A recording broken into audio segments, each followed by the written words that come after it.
I want security for my loan.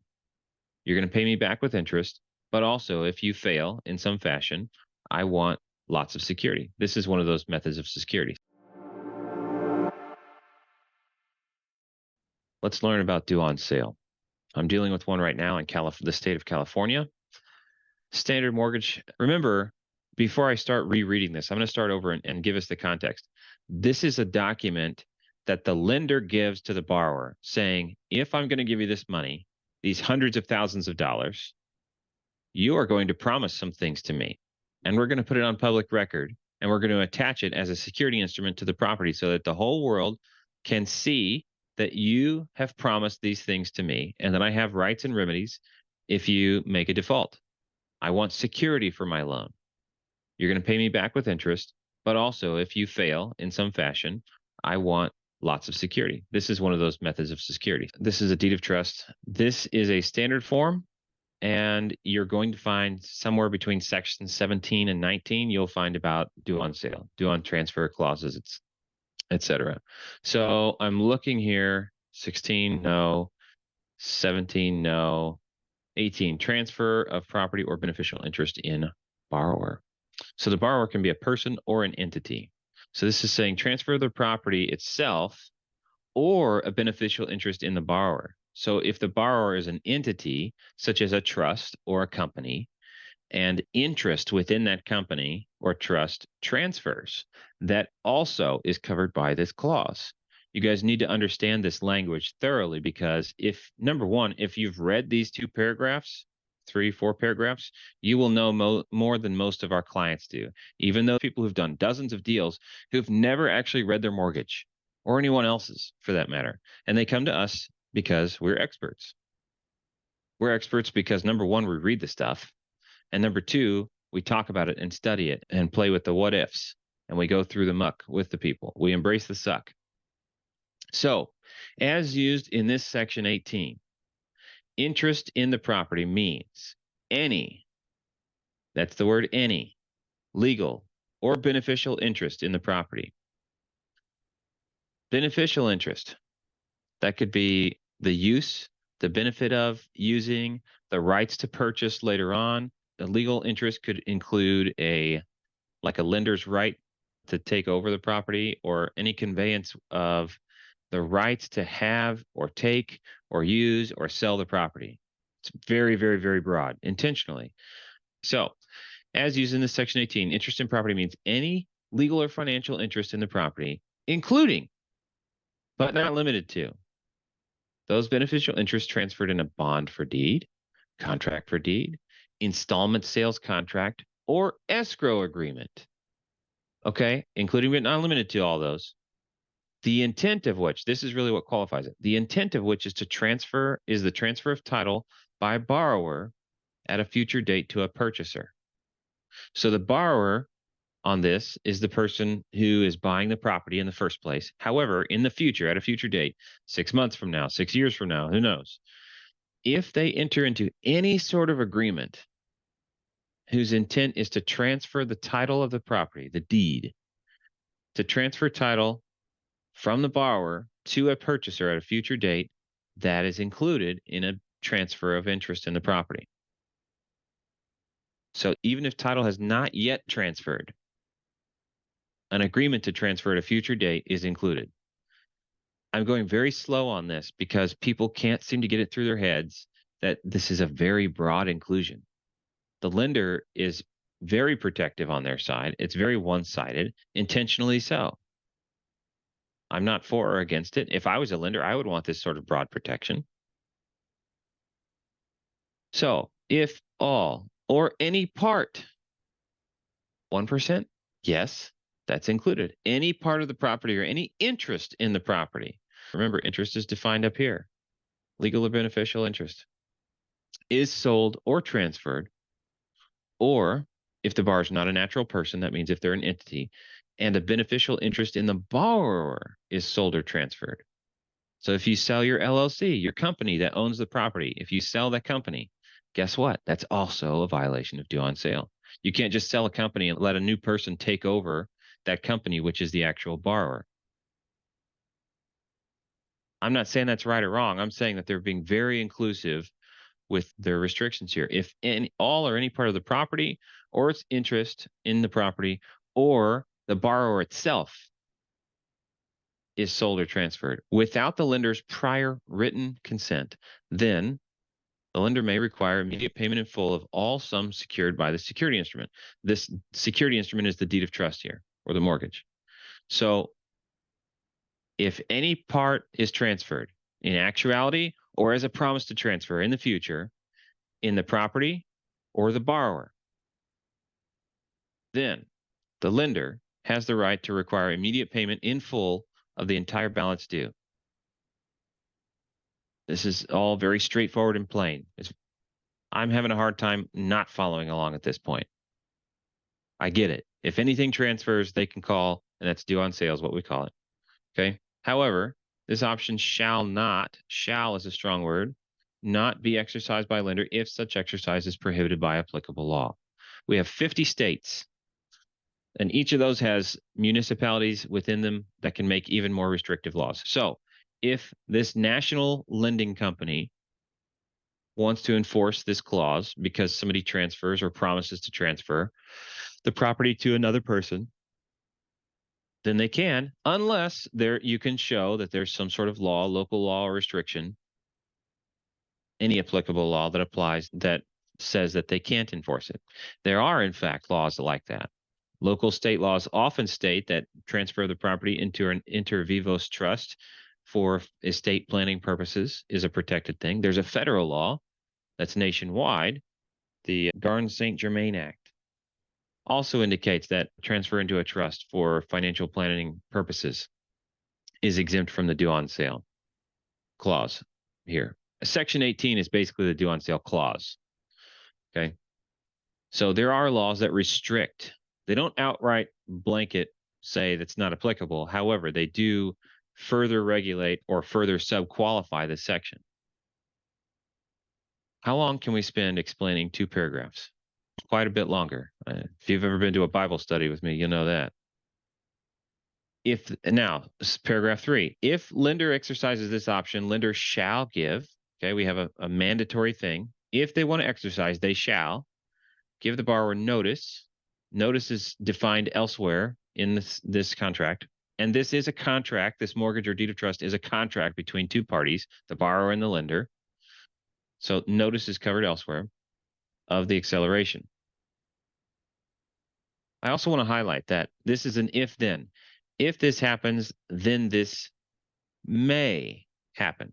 Not shall, but may. If this does happen, the lender may do this. But if the lender does take that option, lender shall or must give notice. They can't just accelerate and then foreclose. So if the lender exercises this option, the lender shall give the borrower notice of acceleration. The notice shall provide a period of not less than 30 days. Okay, we've got more shalls. So they have to give at least 30 days in accordance with Section 15. Section 15 is the part that talks about notices. You can tell I've been reading this. Within which the borrower must pay all sums secured by the security instrument. So if I'm the lender, I can call due on sale if you transfer the property, any beneficial interest in the property, or any beneficial interest in you as the borrower, if you're a company. However, I must give you notice, and that notice must give you at least 30 days to make the payment in full of the accelerated balance. If the borrower fails to pay these sums prior to the expiration of this period, the lender may invoke any remedies permitted by the security instrument without further notice or demand on borrower. So I don't have to remind you that, hey, 30 days is up. You didn't do it. Here's another notice. Here's a reminder that you got to do this. I don't have to do that. I can just move on to my next step as the lender. Additional remedies are foreclosure. I can initiate a foreclosure. You're now late on payment. Now I'm going to start the late payment process, send you notice. Now the foreclosure has its own notification timelines and all that stuff. So in the state of California, somebody look it up for me, throw it in chat. How long on average does it take to foreclose on a property in the state of California? And while you're researching that, I'll continue blabbing on. So remember, it says may require. That is a remedy. We have a defined default and a defined remedy. Here's the default. If the property is transferred, that's the default. If you do this thing, you're in default of the contract. You have violated this contract. However, if you do that, then the other person may do this. If this, then that. Very straightforward.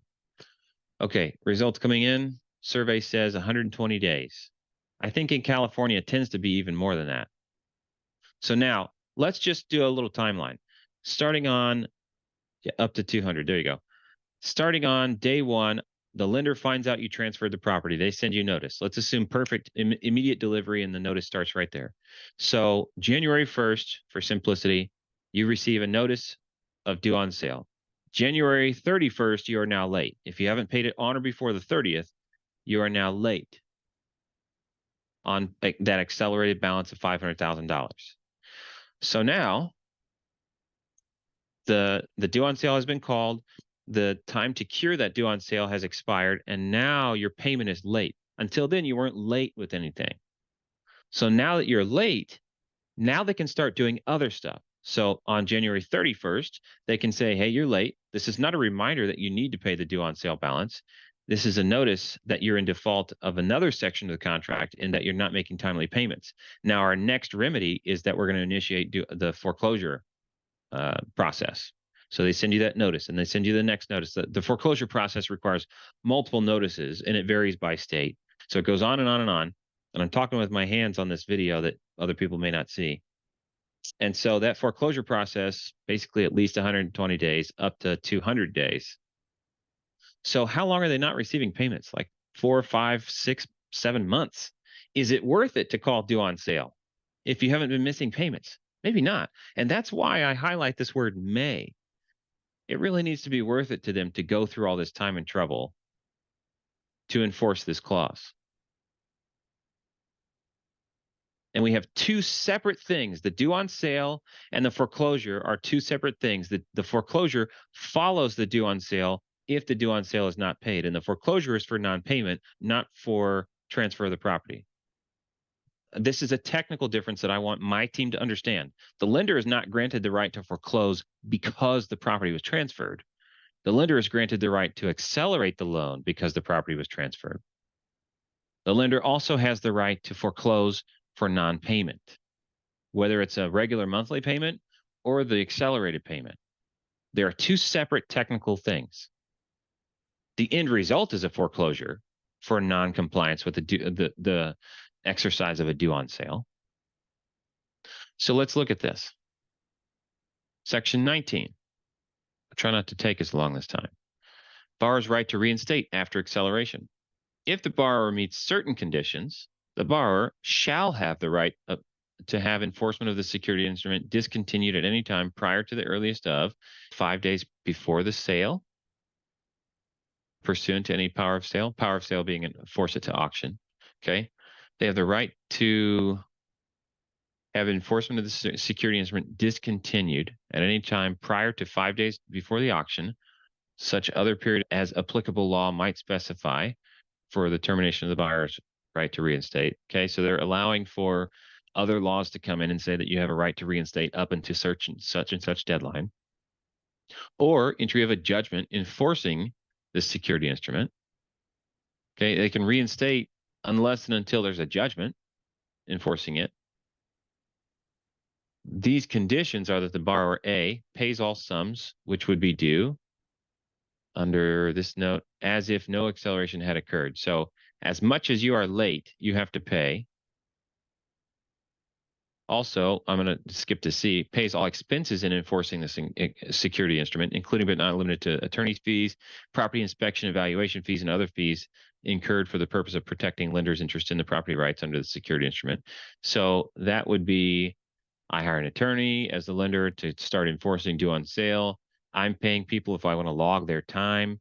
I've got people that have worked on your file, phone calls, all this other stuff. If I want to track it to that detail, I can charge all of those fees to you as the defaulted borrower, and you have to pay all of those things as a condition of reinstatement. So number one, you have to pay all the stuff that's late, right? Number two, you have to pay any expenses that I reasonably incurred, and I do have the right to incur expenses to protect my interest in this property. You also have to, these are all true. It's not an or, it's the conditions that all have to be met. B, you cure any default of any other covenants or agreements that we may have here. Okay, so if you're in violation of more than one piece, you have to cure all those things. So your right to reinstate isn't just that you have to repay any late amounts, because if you're in default up here, you've defaulted in a specific way that you've transferred. You can't just reinstate by paying money. You also have to cure this thing. So if you've transferred, you have to untransfer. All these things are taken together. D, you also take such action as the lender may reasonably require. Now, that's up to court interpretation to assure that lender's interest in the property and rights under the security instrument and borrower's obligation to pay the sums shall continue unchanged. So that means if I, as the lender, reasonably deem that you need to take extra steps to continue securing my money, then you're going to have to jump through those hoops. Again, we have a may. Lender may require that borrower pay such reinstatement sums and expenses. Okay, so I really could call this a paragraph break because this is a follow-on. Lender may require in payment in one of the following forms as selected by lender. So the lender gets to choose how payment is accepted. They can take cash, money order, certified check, bank check, treasurer's check, or cashier's check, provided you've got cash, money order, or this whole set of check methods or electronic funds transfer. Upon reinstatement by borrower, this security instrument and all obligations shall remain fully effective as if no acceleration had occurred. However, this right to reinstate shall not apply in the case of acceleration under Section 18. Well, crap. This right to reinstate shall not apply in the case of acceleration under Section 18. What was Section 18? What was the reason for acceleration in Section 18? That's coming in the chat. Transfer of any part of the property, transfer of the property, or any interest in the borrower itself, or interest in the property. Yep. Any agreement to transfer the property that's conditional. Okay. This was very broad. So if you violate Section 18 and they accelerate, then you skip all of this junk, paragraphs, and it says, however, this right to reinstate shall not apply in the case of acceleration under Section 18. Well, dang it. That was a big waste of time. Basically, if they accelerate because you transferred, too bad, so sad. They are not required to reinstate. Now, these terms are getting better and better as I read through these. The newer the loan, the more terms I see that are getting more broad and inclusive of other things. So this is pretty interesting to me.